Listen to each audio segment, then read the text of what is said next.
Welcome to Top of the Line. This is the podcast version of our YouTube show. New episodes every Monday and Friday where we talk about audio and hi-fi related themes. If you have any requests for a future episode, send us an email, totl@abyssheadphones.com.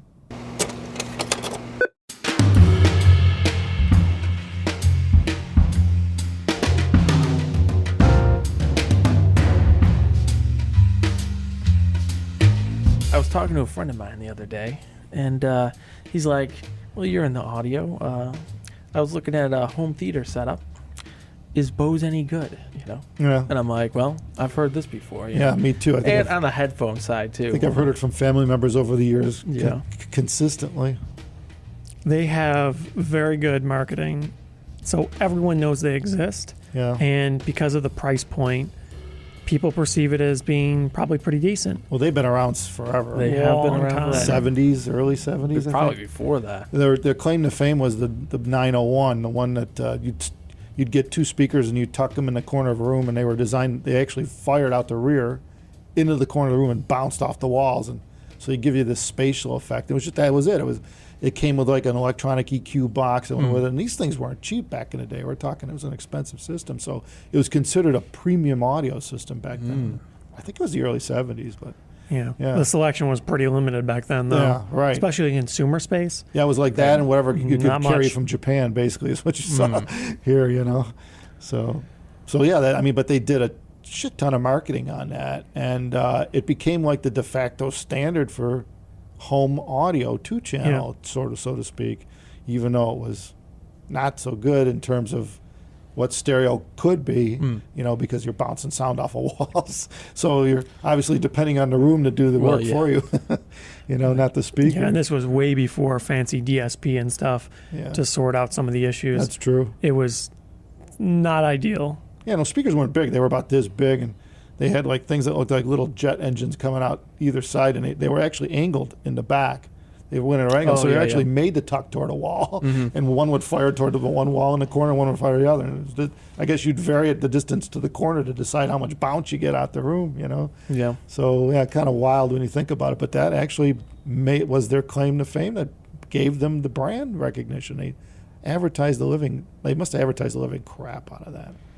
And that was like the higher end of things at the time. Yeah, very. So then I guess they had that recognition of like being Being higher the best. end. But then they were in mass market, like your Best Buys and your Targets and everything. They all have sell Bose, and everybody like remembered that back in the day. Right. They were a high end speaker, and now you can get it at a Best Buy. Yeah, they started making those little cubes Yeah. that you'd stick in the walls and stuff to do surround sound with. It was like it was a box kit.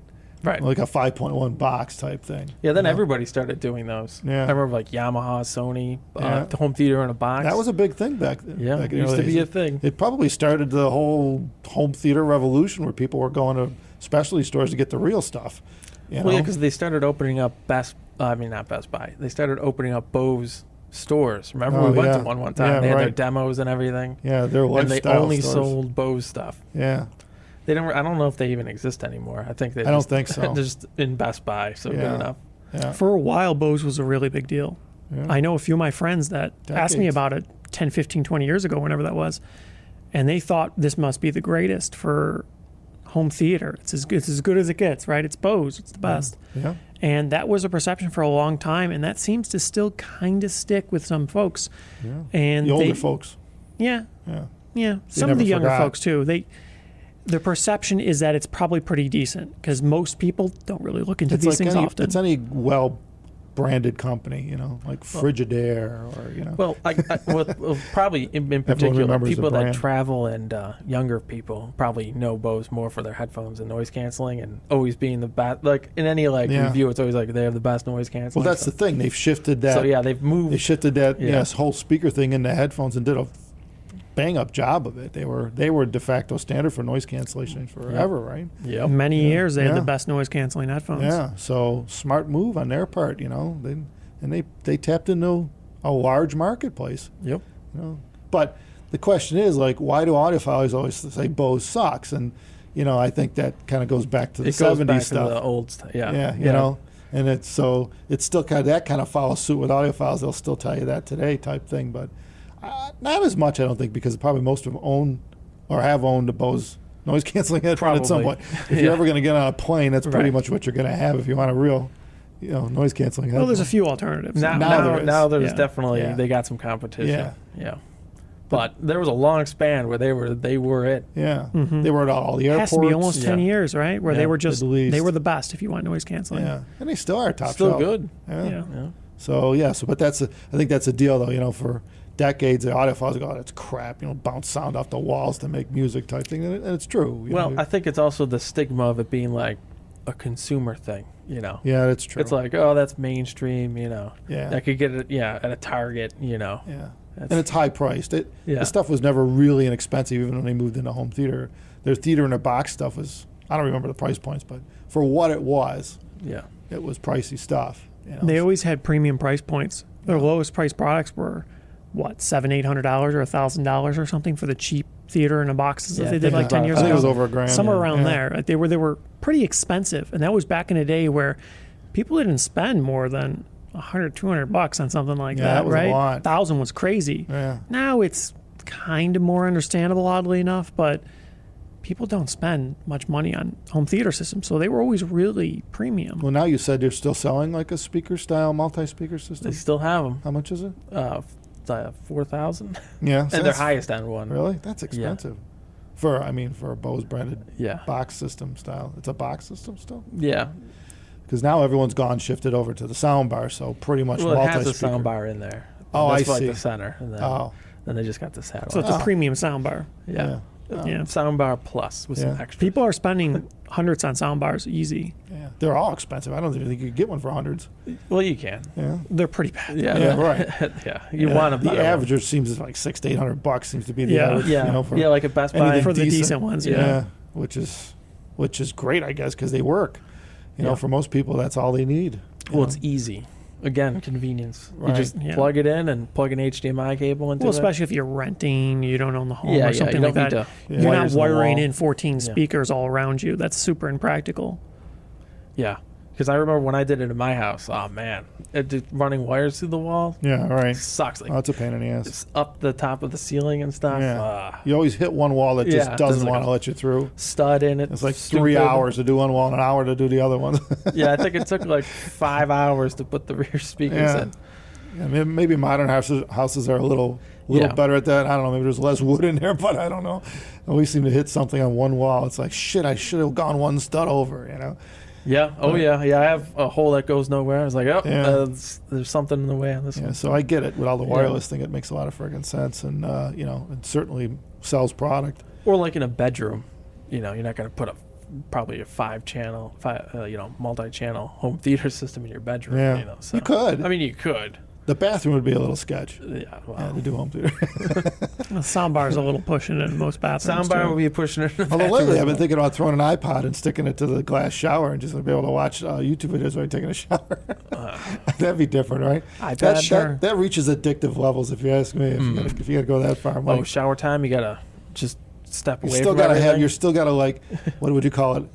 Consume Serial, content. yeah, information has to be flowing in your brain even while you're taking 10 minutes out to take a shower. I guess it gets to a point where it's like stupid, But so anyway, yeah, it's kind of the whole deal with audiophiles hating Bose really strolls back to the 70s where they called bullshit on bouncing sound off of walls. And, Well, and I think it's also a little combination of the Beats effect, you might call it, right?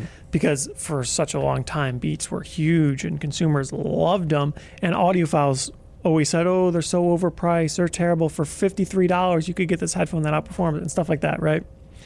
And I think it's a little bit of that, because you could find systems that are better at a lower price if you don't take the other factors into account. yeah. If you don't take the convenience into account, the ease of use, the aesthetics, or things like that, then yeah, there's always something that's better.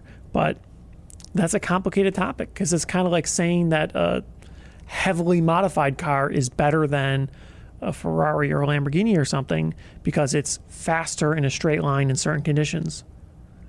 That's misleading. It's more complicated than that. Well, I think audiophiles don't really care as much on the lifestyle aspect of it, and that's what Yeah, Bose right. kind of is, more lifestyle-y. And they're like, I want performance, though, I don't really care about lifestyle, little small compact packages, So But a lot that's of the people stigma do, there. right? They want Yeah. little speakers. They want to not see it. They don't want wires.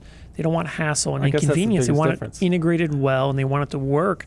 And so sometimes the best choice might be a brand like Bose or one of those other consumer-oriented brands. Yeah, and that's gone on for years. It's always been a thing. You got your consumer-based products that are high volume, Yeah. high quantity, sold in every store versus the specialty niche items and speakers and so on. And that goes for everything. Well, You walk into a Williams Sonoma and you're not going to sit there and, be able to buy, a $10 5-pack of knives. It just doesn't exist in a store like that, right? Right. You could get it elsewhere. yeah. So why bother? Yeah, for that you can go anywhere and get that. Walmarts and Targets of the world have, hell, even they, I don't think, have $10 knives anymore. No, I think do. they've stepped up a bit. No, even they do. Yeah. Yeah. But because in some part people do realize that you get what you pay for.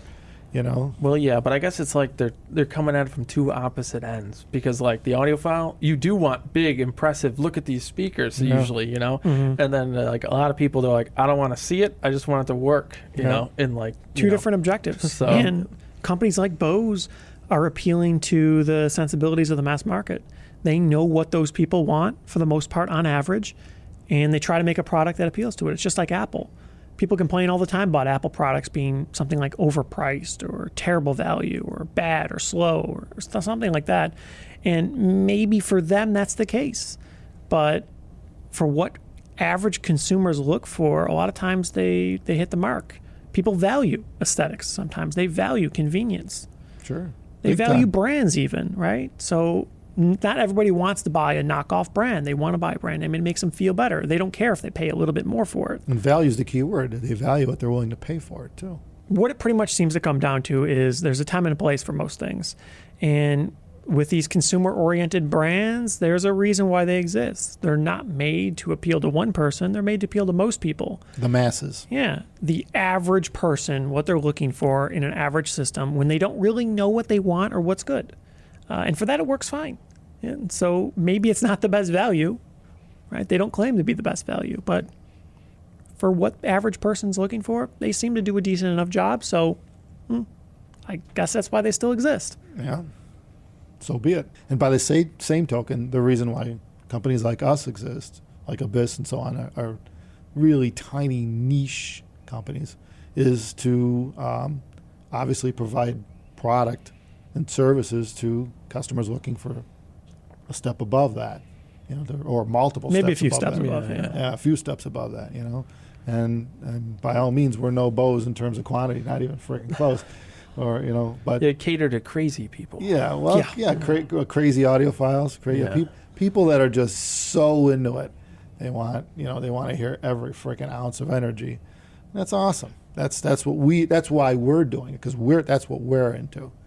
For us, the Bose lifestyle stuff or what have you, or anyone that makes product, it's not our cup of tea. It's not what we're after. Well, unless you're on a plane. Yeah, well, that's true. Unless you're on a plane. Yeah, unless you want to cancel noise. Yes. Yeah. Well, I guess that about wraps it up for today. If you have any questions that you want to ask us, you can send them to totl@abyssheadphones.com, or you could just leave a question in the comments below. If you like this video, give us a thumbs up, and thanks for watching. Thank you.